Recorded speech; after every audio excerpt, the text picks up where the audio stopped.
It's not too often that we get to see a live service game be re-released after it's already been shut down. You know, usually once developers kill the game servers for good, they just move on to bigger and better things, and the game just ends up somewhere in a digital landfill. But when it comes to the hero shooter-like MOBA game Gigantic, that was a special case because after its original release was cut short by a number of big issues, they actually decided to give it a second chance and revive the dead game with Gigantic Rampage Edition. Now, this was the first time I've ever seen an official revival of an online shooter game like this. Usually what we see is fan-made revivals or like community servers being hosted, but unfortunately this is also the first time I've ever seen a game be released twice and have it fail miserably twice. The Gigantic comeback announcement originally had everybody hyped. It led to a lot of people hoping that other dead games would start following suit and come back from the dead too, like Spellbreak, Battleborn, Hyperscape. But maybe this whole revival was more of a reminder as to why these games die in the first place versus actually being a good thing in the end. And I'm not trying to be mean here because the Gigantic player base,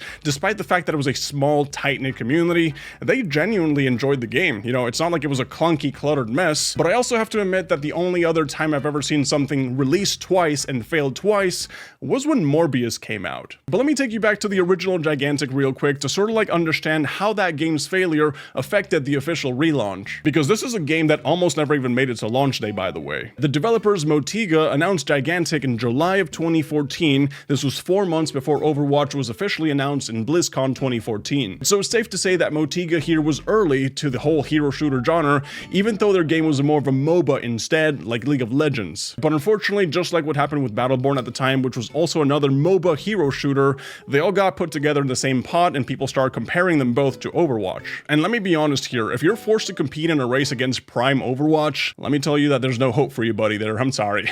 Overwatch on release was an era-defining video game. But that wasn't the only problem Motiga had to deal with, because they were also going through some financial troubles inside the studio as well. Because originally they were thinking about developing and self-publishing Gigantic, you know, just doing everything on their own. But when they ran out of money mid-development and they had to deal with layoffs, setbacks, delays inside the studio, everything was being pushed back. Meanwhile, Overwatch's release date just kept getting closer and closer. And you know, at this time around, Paladins was also entering the race too, yet another hero shooter. So things at this point, they were getting pretty dire for Motiga and Gigantic. They ended up having to secure a deal with Microsoft in order to be able to finish the game and get that Microsoft funding, but unfortunately that also came with exclusivity to Xbox and Windows 10 during the open beta. So everybody that wanted to participate in the early access on PC had to do it through like Windows 10, and back in the day, a lot of people were still on Windows 7 or they were just using Steam outright. So, you know, that was just like a weird situation going on there. But when Motiga actually managed to strike another deal with a publisher called Perfect World,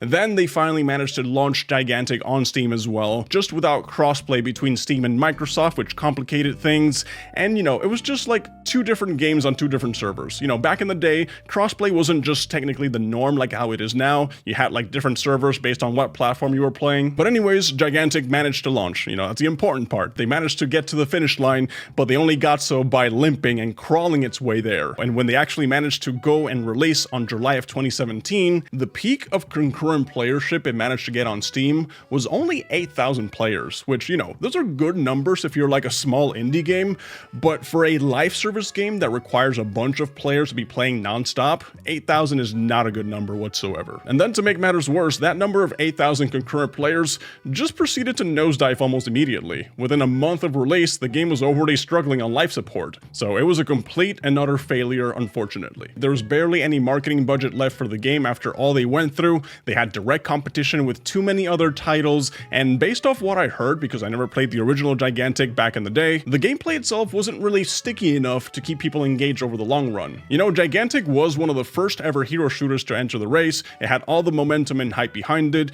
but by the time it actually released, it was too little too late, because at that point, we already had Overwatch, we had Paladins, we had Battleborn, all of those which came the year before in 2016. So Motiga was just a little too slow on the trigger, and they took a little bit too long to be able to actually release Gigantic. So the studio Motiga, after their commercial failure, ended up having to shut down just 4 months after the game's launch. The publisher Perfect World was then left in charge with the game for a bit, until they eventually pulled the plug on Gigantic on July of 2018, just 1 year after the game released. So Gigantic had a very, very short lifespan. It sounds like such a depressing tale, to be honest, to put all that time, money, and effort and push through all the struggles that the studio had to deal with just for it to just curl up and die almost immediately after the game's release. Especially when you consider that there's so many people that talk about and remember Gigantic in such a positive light on the internet. But anyways, that was the first run of Gigantic. You know, people for the most part, they just moved on, they forgot about it, they went to go play other stuff, but it wasn't until October of 2023 that hopes for Gigantic coming back would start to appear in people's conversations after players got an unexpected email inviting them to a limited time throwback event where Gigantic was actually going to come back for a 3-day gaming session hosted by Gearbox Software of all people. So for context, Gearbox is the company behind the Borderlands series. They have nothing to do with Motiga originally, so why are they announcing a limited time run of Gigantic? Well, it looks like Gearbox acquired Perfect World, the publisher that was left with Gigantic back in 2021, and well, they just had the game lying around doing nothing, so why not test the waters to see how excited people could get about this whole event and see if it's worth bringing the game back. I remember that was all over social media at one point, people were getting excited to get the chance to play it again, and well, it looks like enough people got interested in it that Gigantic Rampage Edition was then announced to be released in April of 2024. This was the hyped up return of the game with a new game mode, cross-platform play, new heroes, new maps, you know, everything you could ask for in a definitive release of the game. And that word definitive was actually pretty important because that's where you could start to see some of the red flags start popping up for Gigantic Rampage Edition, because what they wanted to do with it wasn't like every other live service game that's out there. You know, they didn't want to go the free-to-play route with the seasonal updates and the battle passes, but instead they wanted to charge people an upfront $20 to be able to play the game, and because it was a definitive edition, there was no developer plans to keep releasing new maps or new heroes or content over the long run, other than just like implementing a ranked game mode and releasing a few skins here and there. So the idea for Gigantic Rampage Edition is that you had the entire game available after you bought it, and every single little hero and cosmetic inside of it was free because you could just grind for them. But you know, that's definitely a bold business move on an online multiplayer that needs to have constant players flowing into the matchmaking in order for the game to be able to function at all. That's why games in this genre usually go for the free-to-play route, because it's a lot more accessible for the players to get into the games. There's seasonal updates to it, so that means you get a constant flow of new stuff getting added to keep the players interested, and there's an incentive for the developers to keep working on it and keep balancing it because it keeps, you know, the money coming in. So this revival of a game that underperformed in the first place with a $20 price tag and no plans to keep developing it almost just felt like a Hail Mary attempt to bring the game back, or, you know, maybe it was a quick cash grab because they already had the game lying around doing nothing with it, so why not just release it? But I don't know. It almost just feels like the developers just wanted to release the game, but they really didn't care too much about it, and they just want to move on to other projects. And that kind of makes sense when you see that the people who worked on the Rampage Edition were Abstraction Games and Art Games respectively. Motiga and the people who originally created Gigantic had absolutely no involvement in this version, other than just like light consulting to tell people what their vision was originally like. So I guess you could say that there wasn't any passion here or any love from the new developers. Maybe at the end of the day, this was all just a paycheck for them. But things ended up getting worse for Gigantic Rampage Edition when the game actually released, because apparently launch day was also a total disaster. The game on release was not really ready to be fully launched because it was riddled with a bunch of server crashes and bugs that were making it borderline unplayable, and you know, it took the developers a couple of extra weeks to be able to actually fix all these initial issues, but according to the Steam charts and how many people actually showed up to play, you had a 6,000 concurrent player peak, which, you know, when you compare it to the original game's peak of 8,000 players, I'm actually surprised that they managed to pull all these numbers, you know? I'm guessing it was a mix of not only just the old players returning to Gigantic for nostalgic purposes, but there was probably a wave of people trying it for the first time as well. But this is where history would unfortunately start to repeat itself, because if you look at the chart for concurrent players in the original Gigantic, there was a huge spike on release, and then the game proceeded to die almost immediately. And when you compare that to Gigantic Rampage Edition, you can see that the players also had a huge spike on release,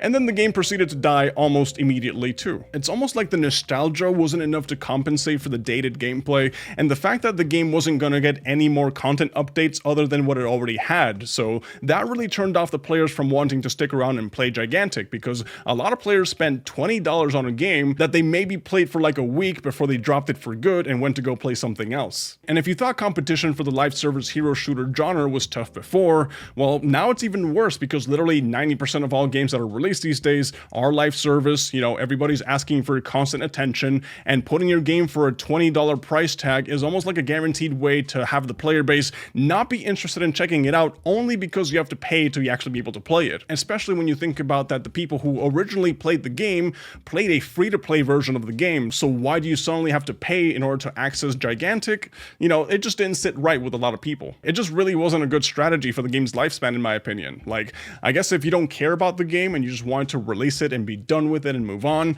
I guess it makes sense to charge money since you're not going to be working on battle passes or anything. But still, you know, all these people bought into the hype of Gigantic, you know, coming back as a live service game, and just 1 month later, the game was already down 90% of its player base. So to this day, people still complain that there's still a lot of things wrong with Gigantic Rampage Edition that the developers kind of just gave up on trying to fix, and they just focused on releasing the ranked mode, a few skins here and there, and for the most part, they just left the game in maintenance mode essentially. So it's really no surprise that the player base was feeling a little frustrated because, you know, their favorite nostalgic game was now crashing and burning a second time. And it's honestly just more of a reminder than anything else that the live service market really is a survival of the fittest situation, where a few games end up getting to the upper echelon and they end up hoarding like 90% of the total player base, and then the rest of the games have to fight for whatever scraps are left over. And if your game is not constantly giving the players reasons to want to keep coming back to play it, well, unfortunately, you're gonna end up like Gigantic Rampage Edition, that currently, as we're talking, has less than 5 people playing it. And you do need a total of 10 players minimum to be able to even play it in the first place. So unfortunately, it's just technically unplayable. But yeah, that's all I really wanted to talk about with you guys today, so thank you guys for watching.